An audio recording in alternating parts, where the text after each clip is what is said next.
नंदियाल जिले के कुलेमगंडला मंडल के अंकिरेड्डीपल्ली गांव में खवातीन पीने के पानी के मसाइल से दो चार।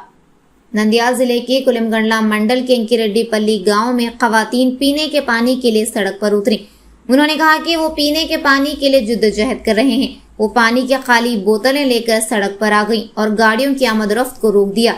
इसके साथ ही बड़ी तादाद में गाड़ियां अंकिरेड्डीपल्ली मेन रोड पर रुक गईं। कुलेमगंडला पुलिस की मदाखलत के बाद एहतजाजी प्रोग्राम पर काबू पा लिया गया।